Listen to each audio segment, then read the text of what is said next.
¿Fuerza activa o persona divina? Hola amigos, así como los erroristas tratan de degradar la deidad de Cristo, rebajando su divina persona a nivel de un simple hombre, la deidad del Espíritu Santo también sufre el embate de las torceduras del error. En una publicación diseminada profusamente por cierta organización, se encuentra esta atrevida declaración. Aquí cito dicha publicación. El Espíritu Santo de Jehová es su fuerza activa, invisible, no solo el poder que reside en sí mismo, sino una energía cuando se proyecta fuera de sí para cumplir su voluntad y propósito. Siendo invisible y poderoso, se llama Espíritu. Con la citada declaración, se pretende a lo menos dos cosas. En primer lugar, negarle personalidad al Espíritu Santo y segundo, negar que sea divino, o sea que es deidad. Pero amigo mío, el Espíritu Santo no es una fuerza activa impersonal, como erróneamente afirman los propagadores del error. No es meramente un poder generado en dinamo de otro. No es una simple chispa, una descarga de energía, una influencia o emanación. El Espíritu Santo es una persona divina, tal y como lo proyectan las Santas Escrituras. Hay los que tienen dificultades en comprender el término persona, cuando lo aplicamos a la deidad. Al pronunciarse el término persona, la gente visualiza comúnmente a alguien como usted o como yo. Para ellos, persona es un ser humano siempre. Pero por definición del diccionario, una persona es una entidad física o moral capaz de derechos y de obligaciones. Note que la entidad o persona no tiene que ser necesariamente de carne y huesos, física, sino que puede ser moral también, inmaterial, incorpórea.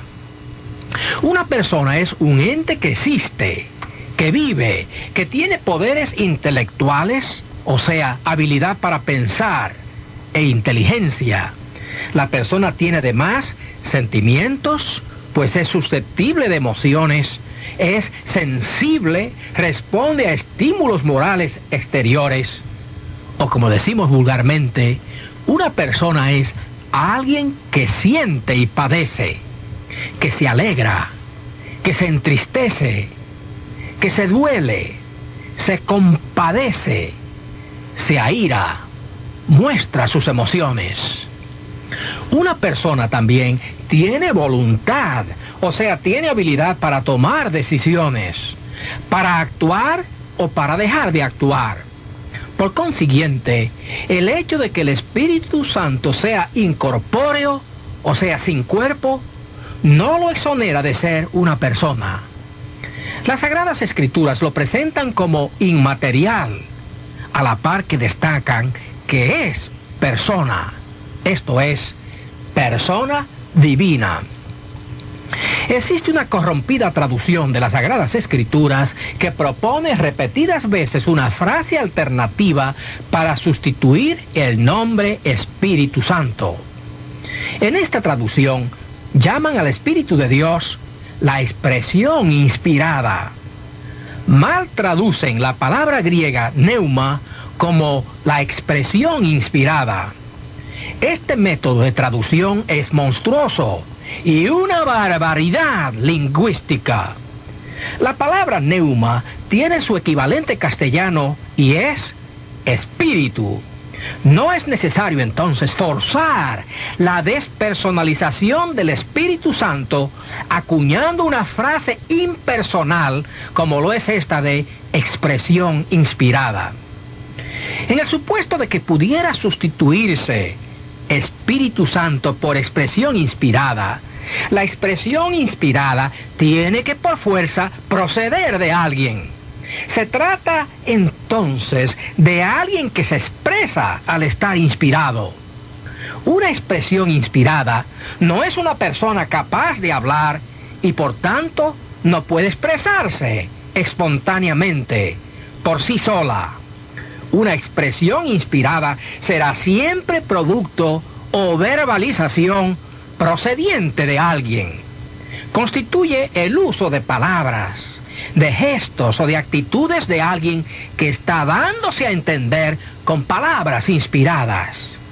Dicho de otro modo, la expresión inspirada no se expresa, sino que la expresan.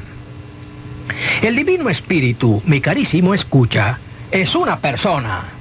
No es una emanación, ni una fuerza activa invisible. ¿Que cómo es eso? Pues simplemente, la Biblia atribuye al Espíritu Santo las cualidades básicas de una persona. Las cualidades de intelecto, sentimientos y voluntad se manifiestan en la tercera persona de la Trinidad, tal y como se manifiestan en el Padre y en el Hijo. Con el intelecto se piensa, se discierne. Con los sentimientos se experimenta.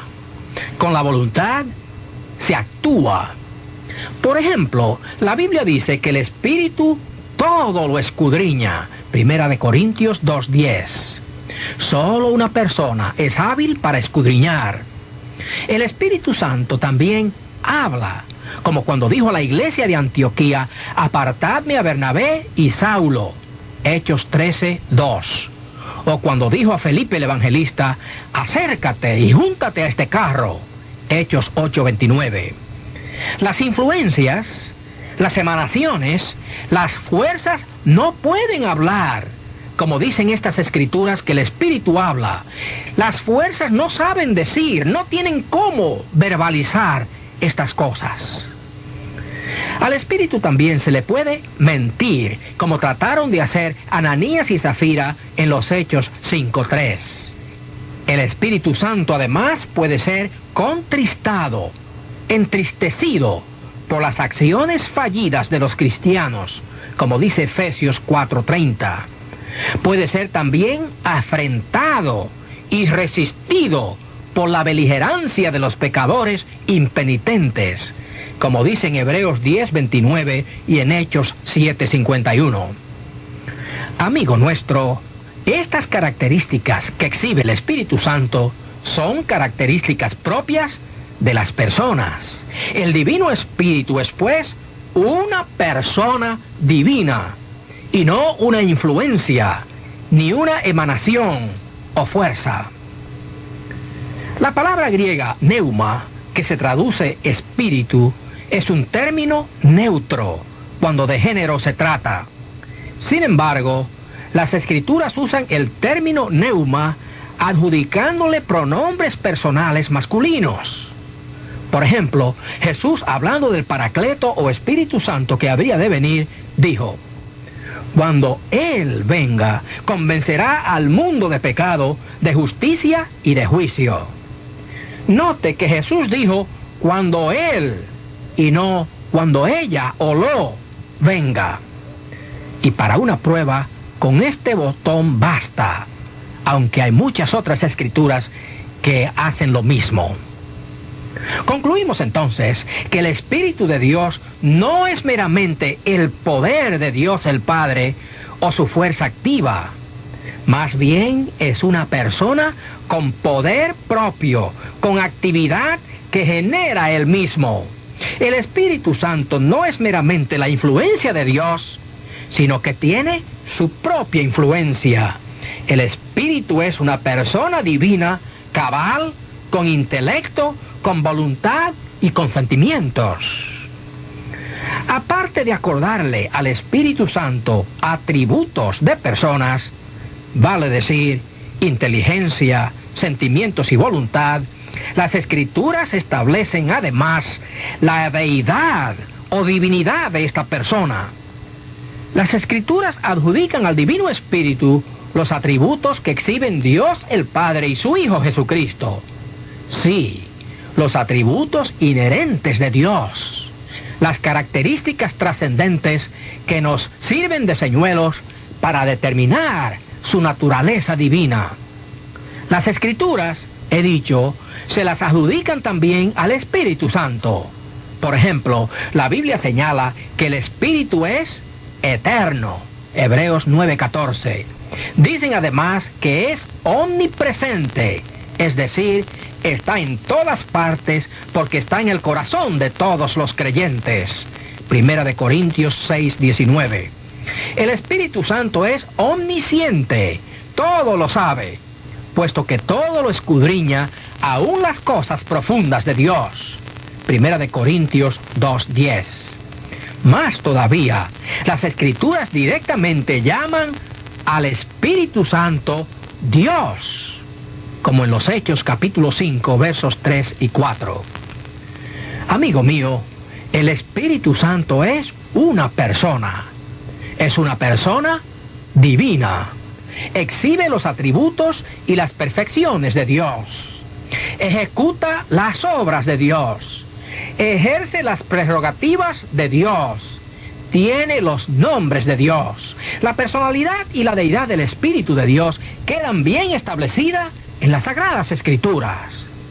Bien ha dicho un prominente teólogo contemporáneo: el Espíritu es el ejecutivo, el creador del universo, el autor divino de las Escrituras, el engendrador de la humanidad de Cristo, el que regenera a aquellos que creen y la fuente directa de los factores vitales de la vida cristiana.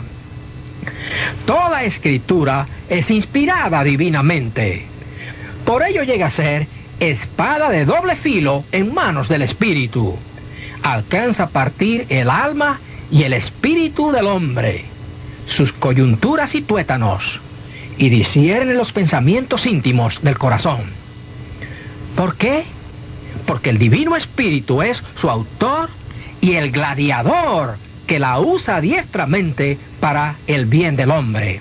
El Divino Espíritu la energiza, la hace el instrumento para convencernos de pecado.